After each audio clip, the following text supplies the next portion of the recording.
Assalamualaikum warahmatullahi wabarakatuh. Perkenalkan, nama saya Syahruni Ramadhani dengan NIM 10572113123. Di dalam video kali ini saya akan menjelaskan tentang materi selama semester 1 mata kuliah pengantar manajemen. Materi yang pertama yaitu konsep dasar manajemen. Pengertian manajemen. Manajemen merupakan seni atau kemampuan seseorang dalam mengelola, mengatur, dan menyelesaikan pekerjaan melalui orang lain atau pendelegasian tugas untuk mencapai tujuan bersama dalam organisasi. 4 konsep dasar manajemen. Yang pertama itu manajemen sebagai ilmu, yang kedua manajemen sebagai seni, yang ketiga manajemen sebagai profesi, dan yang keempat manajemen sebagai proses. Macam-macam konsep manajemen. Manajemen produk, yang kedua manajemen pemasaran, dan yang ketiga manajemen SDM atau sumber daya manusia. Sarana atau unsur manajemen. Yang pertama manusia, kedua uang, yang ketiga bahan, yang keempat mesin, yang kelima metode, dan yang keempat pasar. Tingkat manajemen. Yang pertama manajemen puncak, yang kedua manajemen menengah, dan yang ketiga manajemen pelaksana.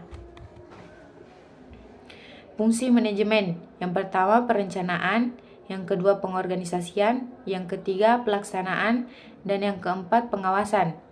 Materi yang kedua itu manajer dalam kegiatan manajemen. Manajer merupakan ilmu seni perencanaan, pengorganisasian, pergerakan atau pengarahan, dan pengawasan terhadap usaha-usaha para anggota organisasi untuk menggunakan sumber daya organisasi untuk mencapai tujuan yang telah ditetapkan sebelumnya. Manajer merupakan orang yang bertindak sebagai seorang perencana, pengorganisasian, pengarah, pemotivasi, serta mengendali orang untuk bermekanisme kerja sebuah manajemen untuk mencapai tujuan yang terbagi sesuai dengan tingkat-tingkat manajemen yang ada. Tingkat manajemen yaitu ada 3, tingkat manajemen, middle management, dan top management. Tingkat manajer. Yang pertama yaitu manajer puncak, yang kedua manajer menengah, dan yang ketiga manajer lini pertama. Keterampilan manajer. Yang pertama, keterampilan konseptual, yang kedua keterampilan kemanusiaan, yang ketiga keterampilan administratif, dan yang keempat keterampilan teknik.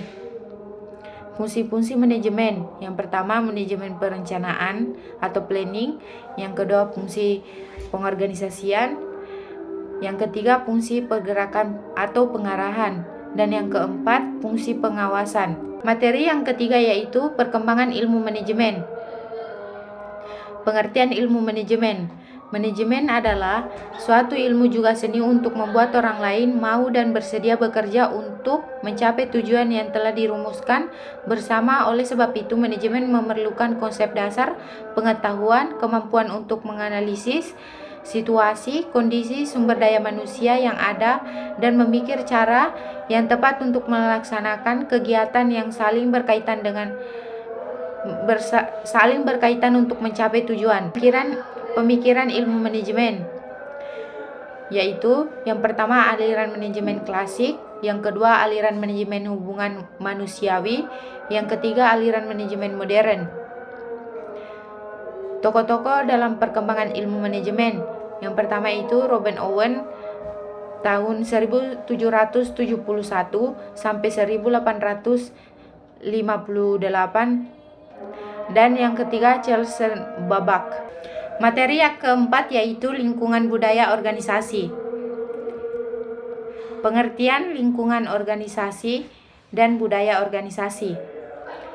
Yang pertama, pengertian lingkungan organisasi. Lingkungan organisasi adalah kekuatan-kekuatan ekonomi, budaya, dan budaya politik yang mempengaruhi kehidupan organisasi. Yang kedua, pengertian budaya organisasi. Budaya organisasi merupakan nilai-nilai dan norma yang diatur dan dijelaskan oleh sebuah organisasi terkait dengan lingkungan di mana organisasi tersebut menjalankan kegiatannya. Yang B, macam-macam lingkungan organisasi. Yang pertama, organisasi. Lingkungan organisasi terbagi menjadi dua, yaitu lingkungan internal organisasi.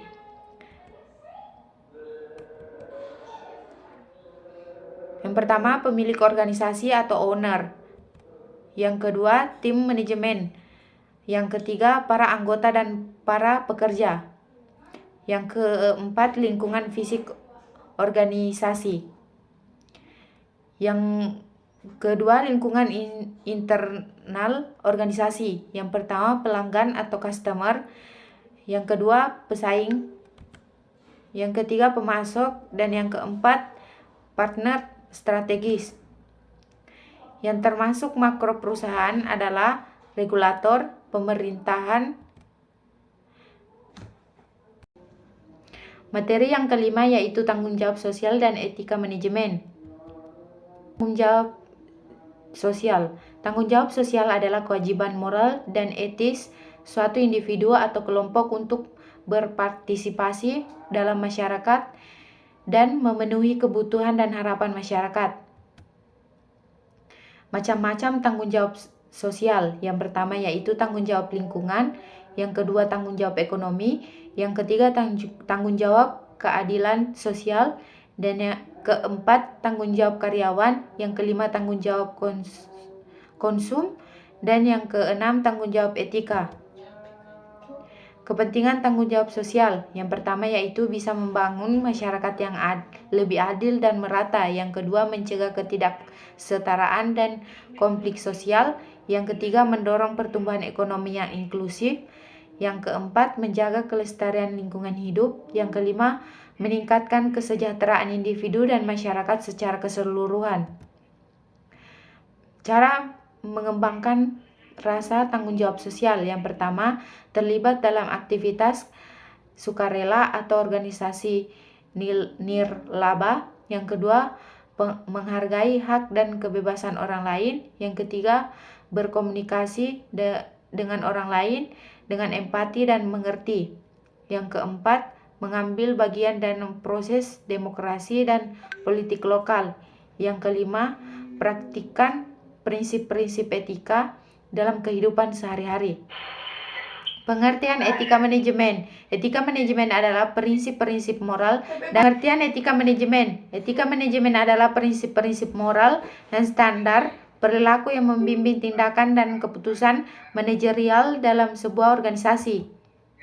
Contoh-contoh penerapan etika manajemen dalam praktik. Yang pertama, integrasi kepemimpinan. Yang kedua, pengambil keputusan dan tanggung jawab. Yang ketiga, memperdaya karyawan.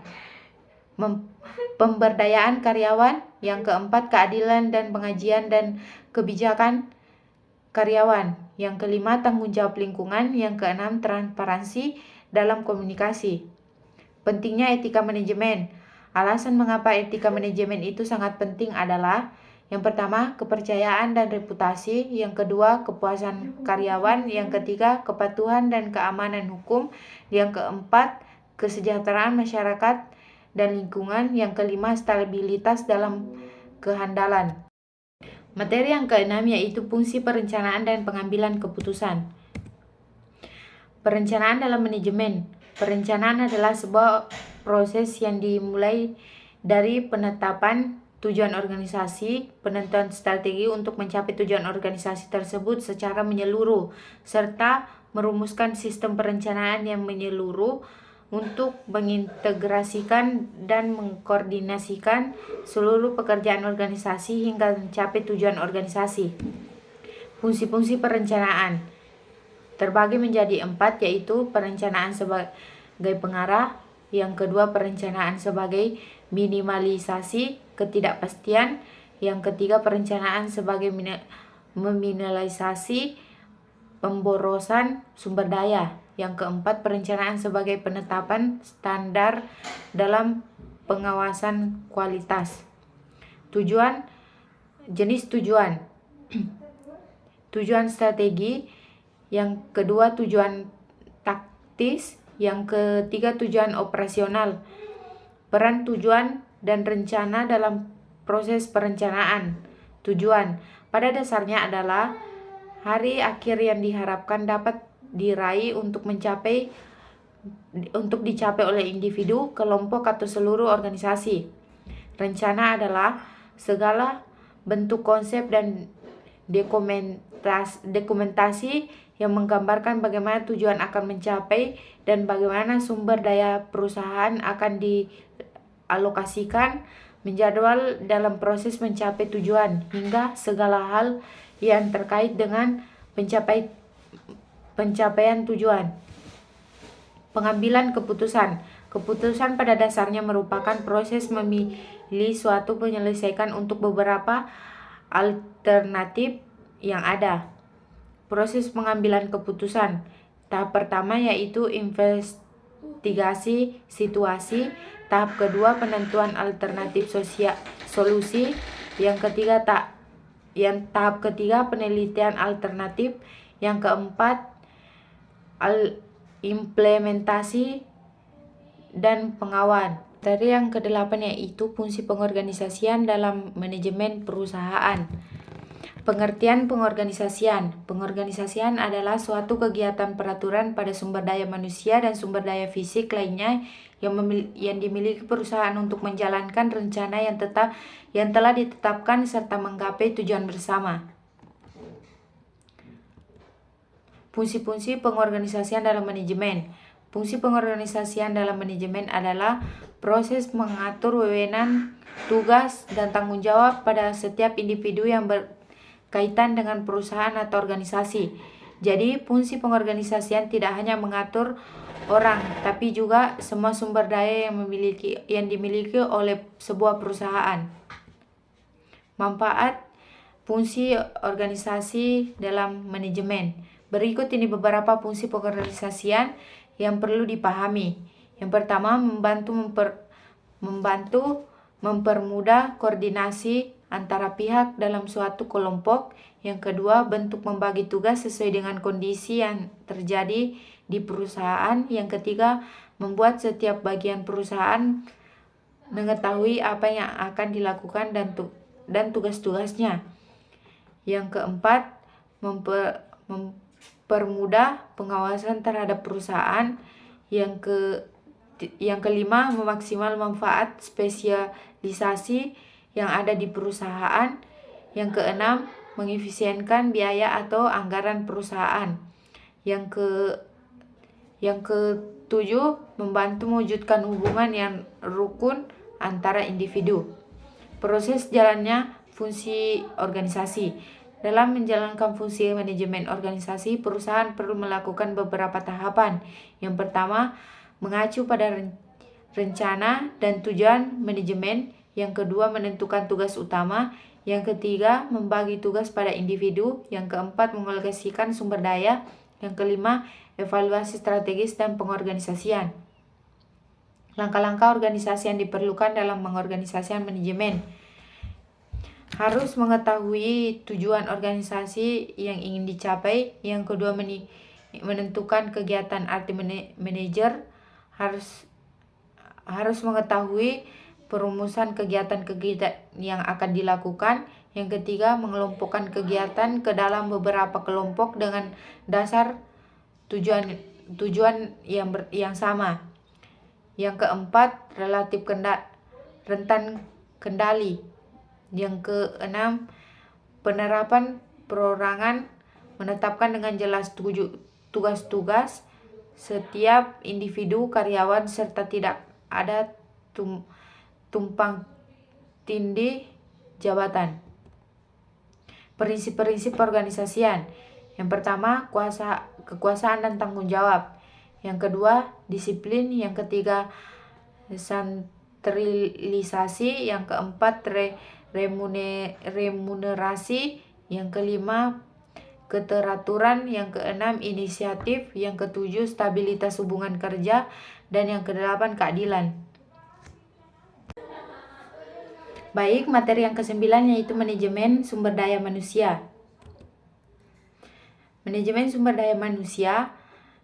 Manajemen sumber daya manusia di tingkat SDM adalah suatu ilmu atau cara bagaimana mengatur hubungan dan peran sumber daya dalam kurun tenaga kerja yang dimiliki oleh individu secara efisien, dan efektif, serta dapat digunakan secara maksimal sehingga tercapai tujuan bersama perusahaan, karyawan, dan masyarakat menjadi maksimal. MSDM didasari pada suatu konsep bahwa setiap karyawan adalah manusia, bukan besi, dan bukan semata menjaga sumber daya bisnis. Fungsi-fungsi dari manajemen sumber daya manusia terbagi menjadi 5. Yang pertama, perencanaan sumber daya manusia. Yang kedua, perekrutan dan seleksi. Yang ketiga, pengembangan dan pelatihan. Yang keempat, kompetensi dan tunjangan. Yang kelima, hubungan karyawan. Tujuan manajemen sumber daya manusia. Tujuan manajemen sumber daya manusia atau SDM adalah untuk mengidentifikasikan dan mengelola sumber daya manusia yang diperlukan oleh organisasi untuk mencapai tujuan dan tujuan operasional. Komponen manajemen sumber daya manusia yang pertama yaitu pengusaha, karyawan, dan pemimpin. Tantangan beserta solusi dalam manajemen sumber daya manusia. Yang pertama, mengidentifikasikan sumber daya manusia yang relatif, mengumpulkan dan menyimpan sumber daya manusia. Yang ketiga, mengidentifikasikan dan mengatasi masalah atau peluang. Yang keempat, tetap kompetitif. Materi yang ke-10 adalah faktor individu dalam perusahaan. Pengertian individu. Individu merujuk pada satu orang atau satu entitas tunggal yang berada dan unik dari individu lainnya. Secara umum, istilah individu digunakan untuk menggambarkan manusia sebagai entitas terpisah yang memiliki identitas, kepribadian, dan karakter unik. Pengertian perusahaan. Perusahaan adalah entitas bisnis yang terorganisir dan beroperasi untuk menghasilkan keuntungan melalui aktivitas produktif, distribusi, dan menyediakan barang dan jasa kepada konsumen. Faktor individual. Faktor individual dalam konteks ini mencakup atribut pribadi yang secara langsung mengetahui pengalaman, perspektif, dan interaksi sehari-hari secara seseorang. Yang pertama itu umur, jenis kelamin, status perkawinan. Yang keempat, jumlah atau banyaknya tanggungan. Yang kelima, pendidikan dan pengalaman kerja. Yang keenam, keterlibatan dalam komunitas dan kegiatan ekstrakurikuler. Dan yang ketujuh, pendidikan dan pengalaman kerja.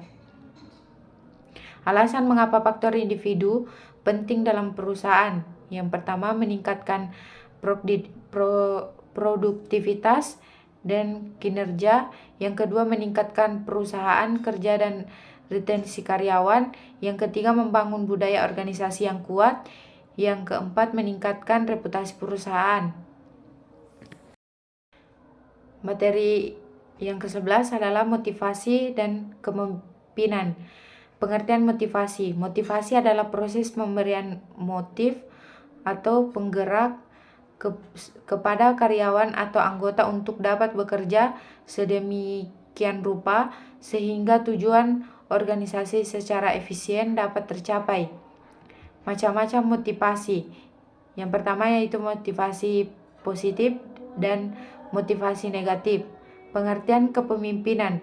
Pengertian kepemimpinan adalah kegiatan sentral di dalam sebuah kelompok atau organisasi dengan seseorang pemimpin puncak sebagai figura sentral yang memiliki wewenang dan tanggung jawab mengaktif organisasi untuk mencapai tujuan. Ciri-ciri pemimpin menurut Islam. Yang pertama, setia, terikat pada tujuan. Yang ketiga, menunjukkan tinggi syariat dan akhlak Islam. Yang keempat, memegang teguh amanah, dan yang kelima tidak sombong, dan yang terakhir disiplin, konsisten, dan Materi selanjutnya yaitu materi ke-12, komunikasi dalam organisasi. Komunikasi dalam organisasi sebagai pertukaran informasi yang memiliki dua orang atau lebih, baik memiliki simbol ataupun tindakan. Jenis komunikasi ada dua, yaitu komunikasi verbal dan non-verbal. Komunikasi dapat dalam organisasi terbagi menjadi 3 bentuk, yaitu yang pertama komunikasi virtual, yang kedua komunikasi horizontal, dan yang ketiga komunikasi diagonal. Fungsi komunikasi dalam organisasi: yang pertama mengirim informasi, yang kedua koordinasi, yang ketiga memperdaya, yang keempat membentuk budaya organisasi, yang kelima menyelesaikan konflik, yang keenam meningkatkan kerja, dan yang ketujuh manajemen perubahan. Peran komunikasi dalam organisasi. Peran komunikasi dalam organisasi adalah sebagai proses tumbuhnya informasi, ide, pikiran, dan pendapat yang rencana di antara seluruh pihak yang terlibat. Hambatan komunikasi dalam organisasi: yang pertama, kurangnya transparansi, yang kedua, perbedaan persepsi, yang ketiga, kurangnya keterampilan komunikasi, yang ketiga, hierarki yang kuat, yang kelima, kebijaksanaan dan produk yang kompleks, yang keenam, kultur organisasi yang tidak mendukung.